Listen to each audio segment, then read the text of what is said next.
Hello friends, આજે આપણે બનાવીશું રવા પાક.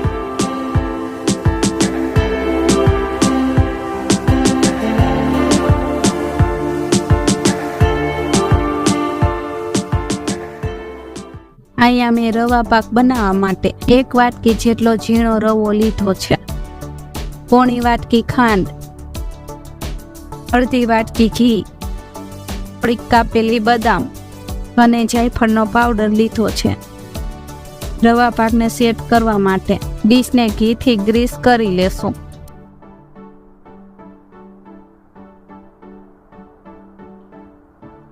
રવા પાક બનાવવા માટે તેમાં ઘી એડ કરી દેશું. 2 ચમચી જેટલું ઘી બચાવીને રાખી દેશું. આ ઘી આપણે થોડો રવો શેકાઈ જાય ને પછી એડ કરીશું. પછી તેમાં રવો એડ કરી દેશું. ગેસની ફ્લેમ મીડિયમ રાખીશું. સારી રીતના શેકી લઈએ.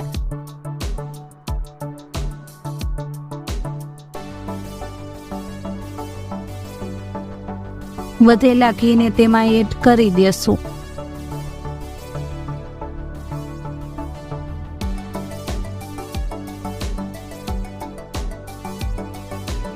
મિશ્રણને સતત હલાવતા રહેશું.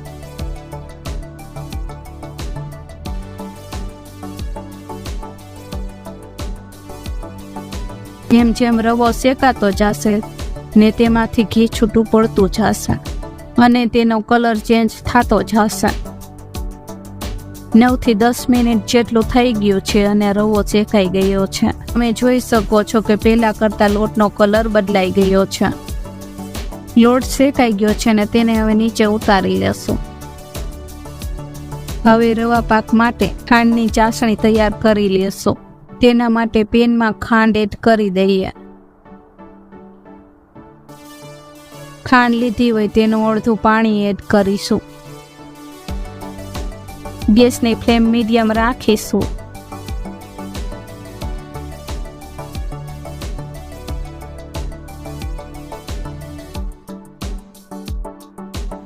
અહીંયા આપણે તારની ચાસણી લેવાની નથી. ખાંડ ઓગળીને મિશ્રણ ઘાટું થઈ જાય અને મધ જેવું ચીકણું લાગે ત્યાં સુધી કૂક કરીશું. હવે ચાસણી તૈયાર થઈ ગઈ છે. ફરી પાછી ગેસની ફ્લેમ ચાલુ કરીને રવામાં ચાસણીને એડ કરી દઈએ.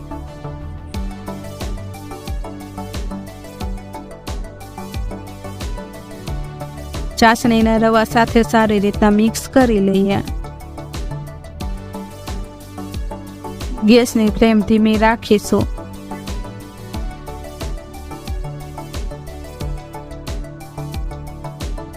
હવે તેમાં જાયફળનો પાવડર એડ કરીને મિક્સ કરી લઈશું.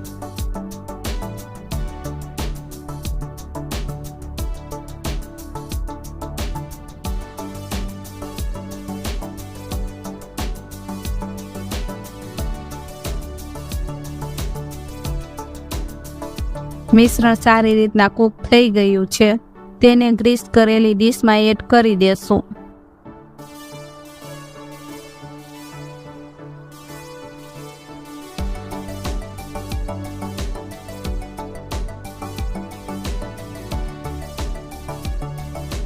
ઠંડુ થાય પછી તેના પીસ પાડી લેશું.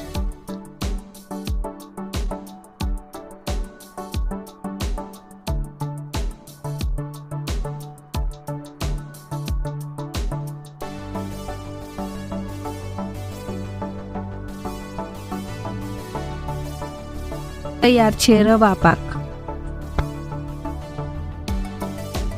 જો રેસીપી સારી લાગી હોય તો વિડીયોને લાઈક કરજો અને વધારેમાં વધારે શેર કરજો અને ચેનલને સબસ્ક્રાઇબ કરીને બેલ આઇકનનું બટન દબાવી દેજો. ફરી મળીએ એક નવા વિડીયો સાથે. Thank you for watching.